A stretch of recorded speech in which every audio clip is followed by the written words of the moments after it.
dealing with overwhelm.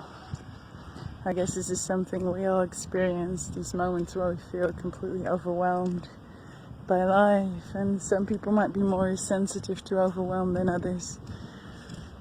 But it happens to all of us, these moments where it just feels like there's so much on our plate, where our nervous system is kind of like constantly triggered, and some response. And overwhelm, in my opinion, doesn't just happen when things are rough, when things are hard, but it can also happen when there's a lot of good stuff happening.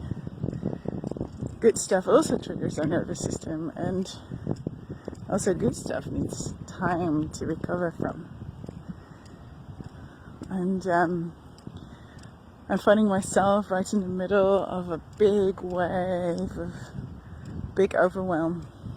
It's the first week with my kids after summer holidays where they go to school, and I tend to go to bed too late in those weeks, sleep too little, and there's a lot moving in my life. There's so much happening around living, housing, horse, my business is doing great, and it's amazing, and it's super exciting, and it's growing, and we're in the media, and more media want to talk, and there's a lot happening, and it's incredible. But I woke up this morning and I felt completely overwhelmed, and I know that when it starts to come, when I start to feel overwhelmed, I get sad, and if it continues, I will start having massive doubts about myself.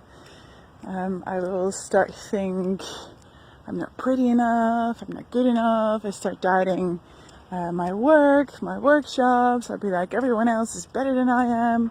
And I know that cycle, it's like the spiral going down. And I know it because I've been through it many times before. So I need to break that cycle. That's what I'm doing right now. I had a meeting this morning, it got cancelled. I have to pick up my kids in about 4 hours. So I got 4 hours. And I decided to go to the forest. But actually I'm not really in a forest now, I'm in a very special place, look. This is an old landing strip. This is where planes used to land and take off. I think it was in World War II. This was used in World War II. And now it's not being used anymore, obviously. Otherwise I can walk here. And my plan was to go running and then go to the sauna. There's a sauna nearby, and I have a free entrance ticket. Needs to be used before next week or something. And I was like, but then I could only go to the sauna for a little bit, just a few hours. Is that taking the value out of it? And I was like, oh, fuck that. I can just go, even if I just go for 1 hour or even half an hour, it's fine. And then I was like, I'm going to go for a run in the forest.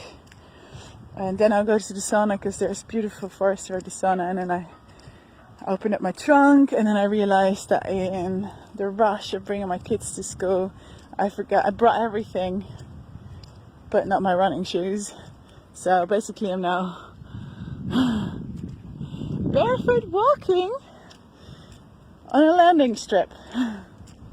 Isn't it hilarious? And I love it because the view is so vast. You can see it, the view is so vast, and it makes me feel so small. And I love it because when I feel small, it feels like I can more easily zoom out, looking at a dark sky with stars, or just a Dutch polder, or if you have mountains, just to look at a bigger view helps me so much to, put things into perspective and realize that it just makes my stuff smaller. It just makes me feel like I'm just, part of something bigger, and all that I'm experiencing might feel huge and overwhelming, but in the bigger plane, it's not that big. So let me just take a breath and do some massive self-care and some nurturing, be in the forest, be outside. I'll go into the forest soon, do some barefoot running on the sand, breathe in forest air, maybe find some blueberries or blackcurrants, or other forest yummies, and then sweat it all out in the sauna before I pick up my kids again and go back to workshop planning, house seeking, madness, and cooking and being a mum. But for now, this is a little bit of time just for me. Yeah, so I'm gonna stop this video, gonna put away my phone and leave it put away until I get Wi-Fi and can actually send this to you all. But until then, no phone, just me, the forest, and a sauna. Yeah.